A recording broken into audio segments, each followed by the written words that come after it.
Did you all catch that the same way I did? We just watched someone betting on traffic lights, intersections. Not a sports game, not an election, but traffic lights. And this is what's happening across TikTok and apps like Polymarket or Kalshi and sports betting platforms. There are a lot of young Canadians or young people everywhere who are betting on things and gambling more than ever. Now I get it, I genuinely really do.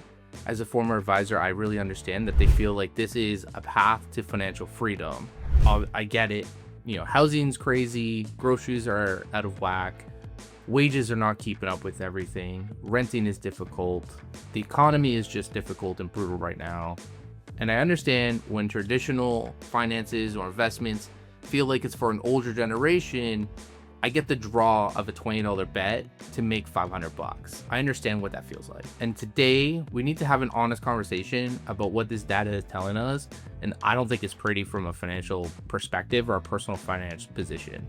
So let's start this, how big this actually is in Canada. So right now, approximately 6 million Canadians, adults obviously, have placed a bet in the last year alone. That's about 19% of the adult population in our country. In Ontario specifically, there was about $82 billion bet in 2024 and 2025 on iGaming platforms.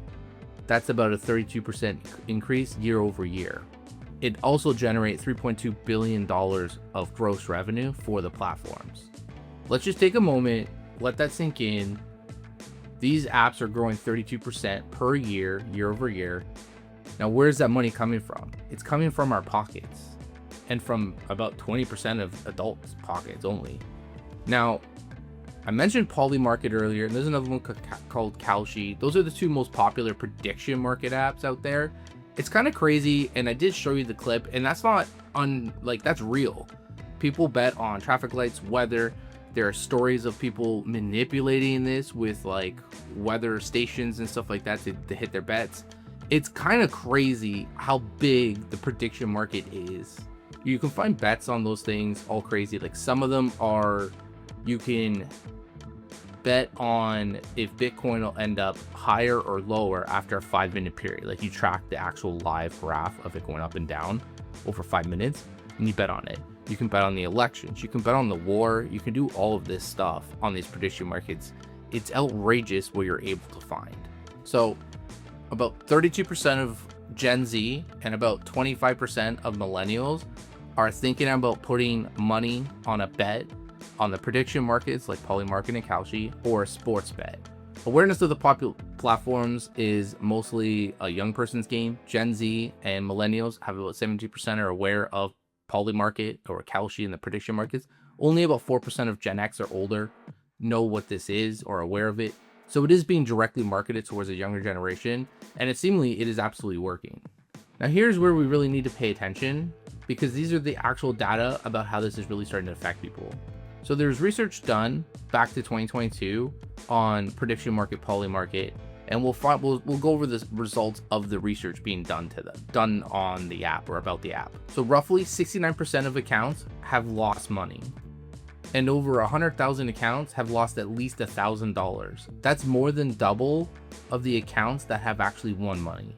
Now, an interesting tidbit about that is 77% of all the winnings of all the money won on Polymarket goes to the top 1% of users. So if you're unsure what that means, it just means the vast majority of users are absolutely losing money hand over fist. And so it's not a financial path to financial freedom. And that a very small select amount of users who are high volume and maybe professional or whatever are the only ones capturing the upside. Now, sports betting is very, very similar. So in sports betting, 1 in 4 bettors have said they're unable to pay a bill due to their wagers that they've made. 1 in 3 bettors say they have debt attributed to their gambling. And over 15% of them have said they've taken out loans to fund their bets. 12% have said they've taken out payday loans, the high interest, predatory stuff, to fund their gambling. How is that good? None of this screams financial freedom for personal reasons. In Ontario, gambling related bankruptcies have increased 400% since online gambling apps have been legal and since they've launched. That's an incredible stark number. And in 2025 alone, about 600 Ontarians cited gambling as the reason for financial distress causing bankruptcy. As I said at the start, a lot of people thought a $20 wager for $500, and it does snowball. It's an addiction. It is an absolutely addiction type thing. And for personal finance reasons, it's not a way to freedom. I know it sounds hard, I know it sounds easy, and the economy sucks, but it's not. You know, some professionals in the debt world or consumer proposal world have cited that, you know, they have a few thousand to $250,000 worth of gambling debts in some of their cases. And these are real numbers. These people started where you are and just felt lost in the economy and thought this was the way out because it feels easy. And it's really, there's no barrier to entry. You just got to be of age, right? And download an app. And you're just looking for a way forward. I fully understand that. I spent many years and time sitting across from kitchen tables talking to clients, and I had to be very forceful or very stern about what I knew and how to help them. And I want to talk to this audience the same way. And I understand why gambling feels and makes sense right now, why people feel it's a path to financial freedom. You know, the traditional path of saving $50 per paycheck, and then the purchase price of a house is $900,000. It feels out of whack, and I can understand that everyone wants a shortcut. And here's an analogy I use on a regular basis, and I wanted to sit with you. Nobody became overweight overnight. I use physical health as an analogy for physical health. I feel like they're very similar in this way. And what I mean by that statement is it was a lot of small habits, a lot of bad habits, and just very small daily choices that we made on a regular basis to become overweight, or we gain the weight that way, right? And what I mean by that is getting financially unhealthy by carrying debt or anything like that didn't happen overnight. We made decisions here and there, and they led us down this path.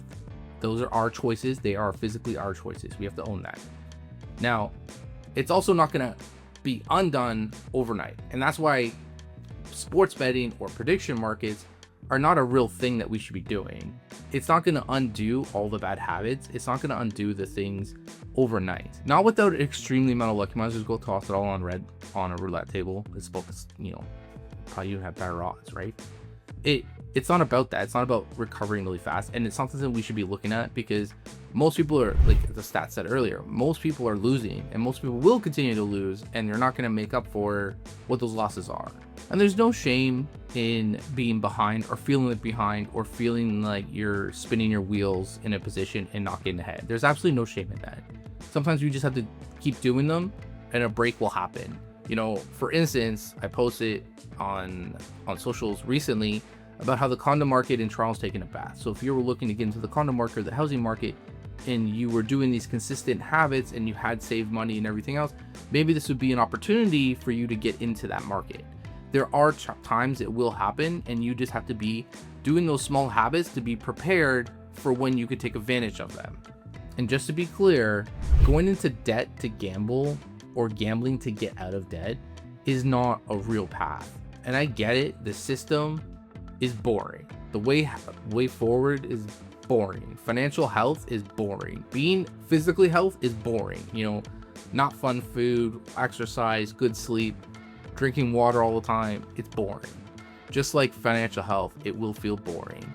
But it's small habits over a long period of time, being consistent, and just paying yourself first, and being ready for those opportunities you can take advantage of, as I just mentioned. I get it. It's not exciting, but it's the real truth. And the reason I brought this up is because I do think it's a problem in society about the gambling, especially for younger generations. You're never going to gamble your way to financial freedom.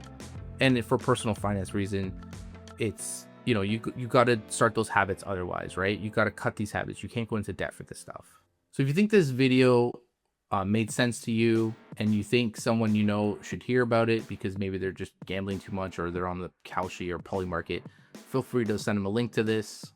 And I hope you found this video helpful. And if you have any comments or constructive criticism, please leave them in the comments. And don't forget to like or subscribe for future content. Thanks for watching. I'm Aaron from Cozy Financial Planning.